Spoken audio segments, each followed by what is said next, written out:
یہ مسئلہ لکھا ہوا ہے کہ محمد ہاشم المدنی صاحب جو کہ روضہ رسول صلی اللہ علیہ وسلم کے کنجی بردار ہیں، وہ جب پاکستان آئے تو انہوں نے کہا کہ ڈاکٹر طاہر القادری کو حضور صلی اللہ علیہ وسلم نے سلام بھیجا ہے اور وہ حضور کی اجازت سے پاکستان آئے ہیں۔ پوچھنا یہ ہے کہ رسول اللہ صلی اللہ علیہ وسلم کیا کسی گمراہ شخص کو سلام بھیج سکتے ہیں، اور اس بات کے حوالے سے طاہر القادری کے بارے میں کیا خیال رکھا جائے؟ سب سے پہلے تو میں ڈاکٹر طاہر القادری کے بارے میں بتانا چاہتا ہوں کہ یہ شخص ابتداء میں صحیح العقیدہ سنی اور فقہی مسائل کے اندر حنفیت کے اوپر یہ شخص قائم تھا، لیکن جو یہ آگے بڑھتا گیا اور لوگوں نے اس کی تقریروں پر اس کو داد دی، تقریر کے اندر اس کا خاص ملکہ ہے، تقریر کے اوپر داد دی اور اس کی جماعت جو ہے وہ بڑھتی گئی، تو آہستہ آہستہ اس نے خود کو امام اعظم ابو حنیفہ رحمۃ اللہ تعالی علیہ کے بالمقابل ایک مجتہد بنا لیا۔ اور اس بات کا اظہار اس موقع پر ہوا کہ جب ایک مذاکرہ ہوا تھا جامعہ نعیمیہ لاہور میں عورت کی دیت کے مسئلے پر، تو جس وقت اس مذاکرے کے اندر طاہر القادری کا چونکہ موقف تھا کہ عورت کی دیت جو ہے، یعنی جب عورت کو کوئی قتل کر دے تو اس کا کوئی تاوان مالک اس کے جو وارث ہیں وہ تاوان اس کے معاف کرنا چاہیں تو تاوان کتنا ہوگا، تو فقہائے اسلام کا اتفاق ہے کہ یہ تاوان جو ہے یہ مرد کے تاوان سے آدھا ہوگا۔ تو کسی شخص نے ڈاکٹر طاہر القادری کے سامنے امام اعظم ابو حنیفہ رحمۃ اللہ علیہ اور پوری حنفی جو مذہب کے اکابر محدثین مفسرین فقہا اور ائمہ دین ہیں، ان سب کے حوالے سے یہ کہا کہ ان سب کا مذہب جو ہے وہ یہ ہے کہ عورت کی دیت مرد کی دیت سے نصف ہے، اس سے آدھی ہے۔ تو طاہر القادری نے جواب دیا کہ آپ ان لوگوں کا حوالہ امام ابو حنیفہ اور ان کے جو پیروکار ہیں، ہاں جی، ان میں بڑے بڑے ائمہ دین ہیں، بڑے بڑے اولیاء کرام ہیں، بڑے بڑے فقہا ہیں، عظیم سے عظیم تر درجے کے، تو ان کا نام لے کر کہنے لگا کہ یہ سارے تو میرے مد مقابل ہیں، آپ ان کا حوالہ میرے سامنے کس طرح دے سکتے ہیں؟ تو یہ اس کی بہت بڑی گمراہی تھی، پہلے کہ عورت کی دیت کو جو ہے وہ مرد کی دیت کے برابر قرار دینا اور اجماع امت کی مخالفت کرنا، اور اس سے مقصود یہ تھا کہ جدت زدہ ماڈرن جو سیکولر قسم کا طبقہ ہے پاکستان کے اندر اور انڈیا کے اندر یا دوسری ملکوں میں، ان سے شاباش لینا مقصود تھا۔ تو اجماع امت کو اس نے پھاڑا، تو اجماع امت کا پھاڑنے والا جو ہے وہ فاسق ہے، کم از کم وہ فاسق ہے۔ امام ابن حجر عسقلانی رحمۃ اللہ تعالی علیہ کی تحریر اور ہمارے اکابر کی تحریروں کے مطابق، اسی طرح جس وقت خمینی مر گیا، اور خمینی کون تھا؟ یہ شیعہ اثنا عشری تھا، اور شیعہ اثنا عشری کے عقائد جو ہیں وہ ان کی اپنی کتابوں سے ظاہر و باہر ہیں۔ ان کے ملا باقر مجلسی نے لکھا ہے، اور اسی طرح ان کے کافی کلینی کے اندر بھی موجود ہے، کتاب الروضہ کے اندر، اور اسی طرح تفسیر قمی کے اندر بھی موجود ہے، اور دیگر ان کے مذہب کی مستند اور بنیادی کتابوں کے اندر یہ موجود ہے کہ جس وقت رسول اللہ صلی اللہ علیہ وسلم کی وفات ہوئی تو آپ کی وفات کے بعد صرف 3 آدمی مسلمان بچے، باقی سارے کے سارے جو ہیں وہ کافر ہو گئے، مرتد ہو گئے، الیاذ باللہ ثم الیاذ باللہ۔ رسول اللہ صلی اللہ علیہ وسلم کے صحابہ کرام کو ون ٹو آل سوا 3 افراد کے جو شخص کافر اور مرتد کہتا ہے، تو ایسا شخص خود اس بات کا مستحق ہے کہ وہ خود کافر ہے۔ اسی طرح شیعہ اثنا عشری کا عقیدہ، جیسے کہ ملا باقر مجلسی نے بھی حق الیقین کے اندر لکھا اور دیگر ان کے اکابر علماء نے بھی لکھا ہے، عقیدہ ان کا یہ ہے کہ 12 امام جو ہیں یہ اللہ تعالیٰ کے سارے نبیوں سے افضل ہیں سوا محمد الرسول اللہ صلی اللہ علیہ وسلم کے، کہ محمد الرسول اللہ صلی اللہ علیہ وسلم سے یہ افضل نہیں، ہاں یہ محمد الرسول اللہ صلی اللہ علیہ وسلم کے برابر ہیں اور حضور کے مثل ہیں، اور حضور میں اور ان کے فضیلتوں میں اور حضور کی فضیلت میں کوئی فرق نہیں ہے۔ تو یہ آپ جانتے ہیں کہ ہمارے اکابر نے اور پوری ملت اسلامیہ کا اتفاق اس بات پر ہے کہ جو غیر پیغمبر کو پیغمبر کے برابر قرار دے یا پیغمبر سے افضل قرار دے وہ کافر ہے، دائرہ اسلام سے خارج ہے۔ تو اس اعتبار سے اگر ایک پیغمبر پر افضل قرار دیا، 12 اشخاص کو 12 اماموں کو ایک پیغمبر پر افضل قرار دیا، تو یہ 12 کفر ہوئے،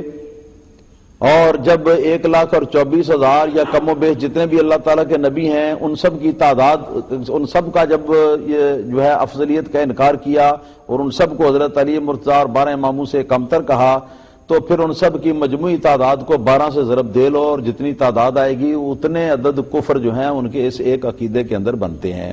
پھر نبی کریم صلی اللہ تعالی علیہ وسلم کی مثال اور آپ کے برابر قرار دینے میں یہ 12 کفر بنتے ہیں، 12 شخصوں کو حضور کے برابر قرار دیا، لہذا یہ 12 کفر بنتے ہیں۔ اس کے علاوہ کفریات جو ہے شیعہ مذہب کی کتابوں کے اندر حشرات الارض کی طرح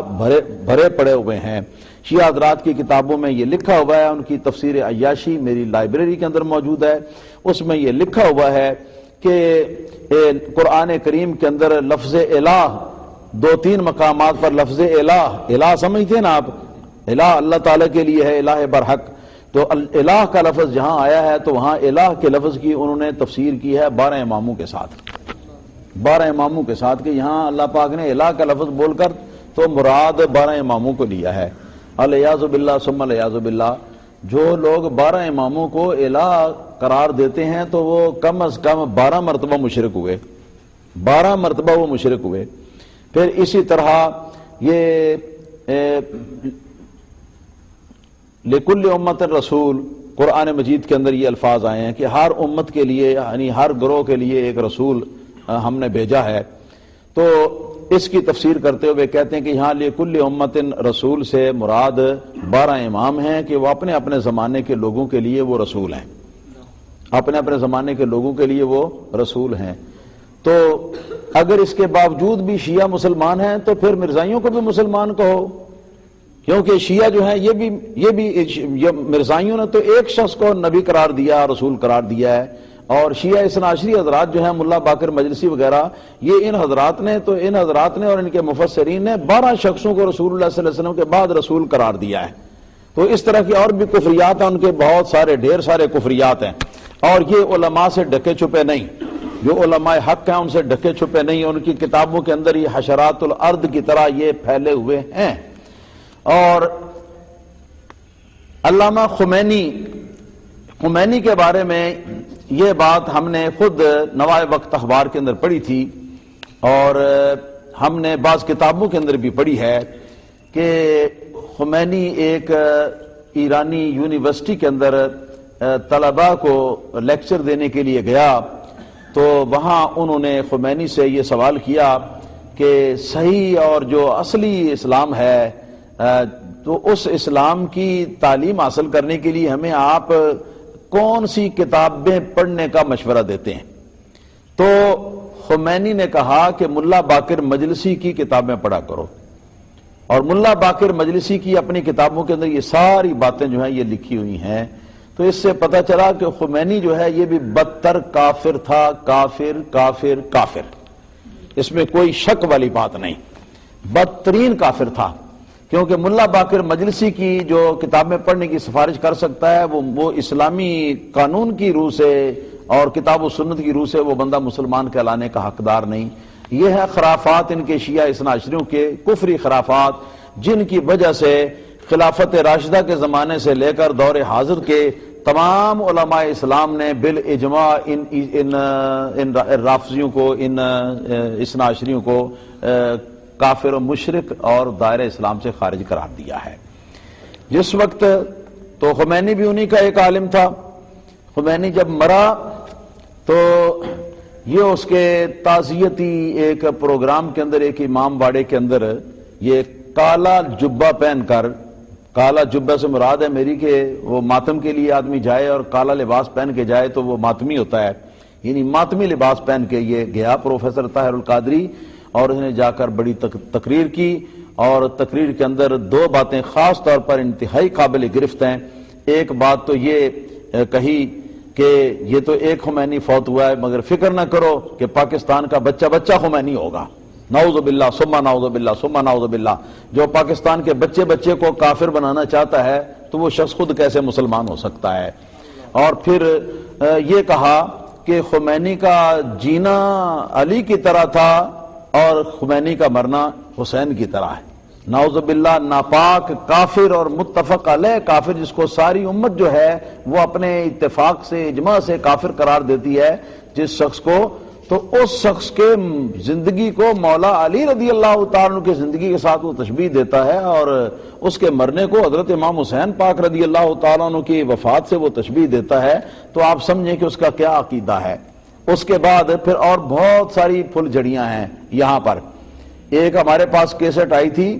جس کی کیا نام ہے، یہ اس کی کیا نام ہے سی ڈی جو ہے وہ بھی پیش کی جا سکتی ہے، یا اس کی کیسٹ پیش کی جا سکتی ہے۔ یہ شیعہ حضرات کا ایک ادارہ ہے اسلام آباد میں، اور وہ ہر سال محرم شریف کے اندر وہ امام حسین رضی اللہ تعالیٰ عنہ کا یوم مناتے ہیں، اور اس کے اندر وہ اپنے شیعہ مجتہدین اور شیعہ علماء کو بھی جمع کرتے ہیں، اور کئی وہ دنیا دار لیڈر قسم کے جو سنی حضرات ہیں ان کو بھی بلا لیتے ہیں، اور جو سنی عالم ان کے کہنے پر چلے تو اس کو بھی بلا لیتے ہیں۔ وہاں تقریر کے لیے انہوں نے طاہر القادری کو بلوایا۔ یہ طاہر القادری جو ہے یہ شیعہ حضرات کے امام واڑے کے اندر گیا، وہاں جا کے اس نے تقریر کی، اور تقریر کے اندر اس نے یہ بکواس کی کہ نعوذ باللہ ثم نعوذ باللہ ثم نعوذ باللہ، کہ شیعہ اور سنی دونوں مذہبوں کو ملا کر اسلام کامل ہوتا ہے۔ نعوذ باللہ ثم نعوذ باللہ ثم نعوذ باللہ۔ اگر سنیوں کو نکال دیا جائے پھر بھی اسلام کامل نہیں، اگر شیعہ کو نکال دیا تو پھر بھی اسلام کامل نہیں۔ تو جو شخص شیعہ کے کفر کو شامل کیے بغیر اسلام کو مکمل نہیں سمجھتا وہ مسلمان ہے؟ کون ہے وہ؟ تو پہلے تو اس کے بارے میں جو شرعی حکم ہے، کم از کم شرعی حکم یہ ہے کہ اہل سنت و جماعت میں سے ہرگز نہیں دھوکہ دیا ہوا اس نے سنی مسلمانوں کو، اور یہ شخص بدترین گمراہ ہے، بدترین گمراہ۔ ابھی اس کی اور گمراہیاں جو ہیں وہ اور وہ جو ہیں وہ واضح ہونے والی ہیں انشاءاللہ تعالی۔ اور یہ جو لکھا ہے کہ محمد ہاشم مدنی نے، جو کہ روضہ رسول صلی اللہ علیہ وسلم کے کنجی بردار ہیں، وہ جب پاکستان آئے تو انہوں نے کہا کہ ڈاکٹر طاہر القادری کو حضور نے سلام بھیجا۔ سب سے پہلی بات تو میں یہ سمجھتا ہوں کہ جتنے کلید بردار وہاں پر اور جتنے وہاں خدام ہیں، تو وہ خدام جو ہیں یہ سعودی حکومت نے تسلی کر کے ان کو مقرر کیا ہوا ہے کہ ان کے وہ عقیدے کے لحاظ سے اور اپنی سیاست کے لحاظ سے وہ سعودی حکومت کے وفادار ہیں، دوسروں کو نہیں اس کے اندر داخل کیا۔ تو یہ طاہر القادری کا عقیدت مند کہاں سے وہاں سے پیدا ہو گیا۔ دوسرے نمبر پر یہ بات ہے کہ اسی طرح ایک شخص نے لکھا تھا، یہ ہماری پیدائشوں سے بھی پہلے کا واقعہ، اور آج کل بھی کبھی کبھی اس کی فوٹو سٹیٹ جو ہے نا لوگوں کے اندر وہ بانٹتے ہوئے کئی لوگوں کو ہم دیکھتے ہیں، کہ ایک شخص شیخ احمد ہے، مدینہ منورہ کا رہنے والا ہے جی، اس نے خواب میں دیکھا ہے کہ رسول اللہ صلی اللہ تعالی علیہ وسلم نے اس کو فرمایا کہ قیامت قریب آ گئی ہے، اور مسلمانوں کو میرا پیغام دو کہ مسلمان نمازیں پڑھا کریں، روزے رکھا کریں، اور یہ کریں اور یہ کریں اور یہ کریں اور یہ کریں۔ تو پھر اس کے نیچے یہ بھی لکھا ہوا کہ جو شخص یقین نہیں کرے گا، اس پیغام کی سچائی پر یقین نہیں کرے گا، اس کا اتنے دنوں کے اندر کچھ بڑا نقصان ہو جائے گا۔ ہاں جی، اور یہ کہ اس کو 40 یا 100 یا 12 یا 10 یا کتنی تعداد میں یہ لکھا ہوتا ہے کہ ہر اس کا پڑھنے والا جو اتنی تعداد میں اس کو پرنٹ کرا کے فوٹو سٹیٹ اس کے بنوا کے تو ان کو وہ تقسیم کرے، اور جو تقسیم نہیں کرے گا اس کا کوئی بہت بڑا نقصان جو ہے وہ ہو جائے گا۔ تو اس کے بارے میں ہم پڑھتے چلے آ رہے ہیں۔ فتاوی رضویہ کے اندر میں نے پڑھا تھا سب سے پرانی بات اس کے بارے میں، کہ وہاں ان کے سامنے بھی اعلیٰ حضرت بریلوی رحمۃ اللہ علیہ کے سامنے بھی یہ سوال آیا ہے، اور آپ نے اس سوال کا جواب دیا ہے، اور سوال کے جواب میں آپ نے فرمایا ہے کہ بالکل جھوٹ ہے، من گھڑت ہے، اور یہ کہ اس کے اندر جو باتیں آگے لکھی ہوئی ہیں وہ باتیں جو کہ شرطیں جو لکھی ہوئی ہیں یہ ساری شرطیں ہی بتاتی ہیں کہ جھوٹ ہے، یہ من گھڑت ہے، کہ رسول اللہ صلی اللہ تعالی علیہ وسلم کا خواب میں یا بیداری میں کسی بھی مسلمان کو ملنا یا کسی غیر مسلم کو بھی ملنا یہ تو ممکنات میں سے ہے، لیکن ہر ممکن چیز جو ہے وہ ضرور نہیں کہ وہ واقع بھی ہو سکتا ہے کہ بولنے والا جھوٹ بول رہا ہو، اور یہ بھی ہو سکتا ہے کہ اس نے بولا ہی نہ ہو، کسی دوسرے نے منسوب کر دیا ہو۔ تو اب یہ جو شخص جس کی یہ بات کر رہے ہیں، ہم سمجھتے ہیں کہ اتنے کفری عقیدے جو طاہر القادری کے منہ سے نکلے، اور اس کے بدترین بد مذہب ہونے کے باوجود اگر اس قسم کے الفاظ کسی نے کہے ہیں تو ہم سمجھتے ہیں کہ وہ جھوٹ بولتا ہے، نبی کریم صلی اللہ علیہ وسلم پر بہتان باندھتا ہے، اور ہمیں یہی سمجھنا چاہیے کہ نبی کریم صلی اللہ علیہ وسلم اپنے صحابہ کرام کو کافر کہنے والوں کو کس طرح مسلمان قرار دیتے ہیں دے سکتے ہیں، اور اپنے صحابہ کو کافر قرار دینے والے جو ہیں ان کی زندگی کو علی سے اور ان کی موت کو حضرت امام حسین کی وفات سے تشبیہ دینے والے جو گمراہ ہیں ان کو کیسے سلام بھیج سکتے ہیں؟ تو یہی وجہ ہے کہ خواب کے اندر اگر کسی کو کوئی مسئلہ نظر آیا ہے تو فقہائے اسلام یا متکلمین اسلام جو ہیں وہ اس کو کوئی اہمیت نہیں دیتے، اس لیے کہ خواب کا واقعہ جو ہے یہ محض ایک ظن ہے۔ ہاں اگر شریعت کے موافق ہے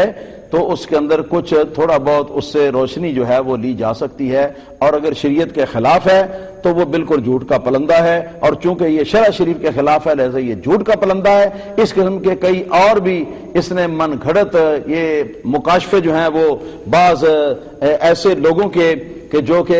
لوگوں کے اندر اپنے آپ کو جھوٹا ولی بنا کر شائع مشہور کرتے رہے ہیں، ان لوگوں کے کچھ کلمات بھی اس شخص نے مشہور کیے ہوئے ہیں، اور وہ بھی لوگوں کو دکھاتے ہیں پڑھا کر، یا وہ بھی لوگوں کو جو ہے نا وہ شو کرتے ہیں۔ تو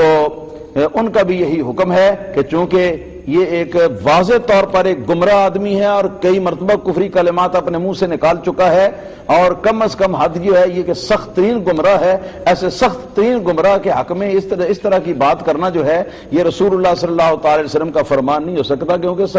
شریعت سرکار کی ہے، اور سرکار نے جو شریعت ہمیں دی ہے تو اس کے خلاف سرکار کیسے کر سکتے ہیں اور کیسے فرما سکتے ہیں؟ ہمیں کسی اور بات کی تلقین فرمائیں اور وہ اس کے مخالف کی کسی اور کی تعریف کرتے رہیں، نعوذ باللہ ثم نعوذ باللہ۔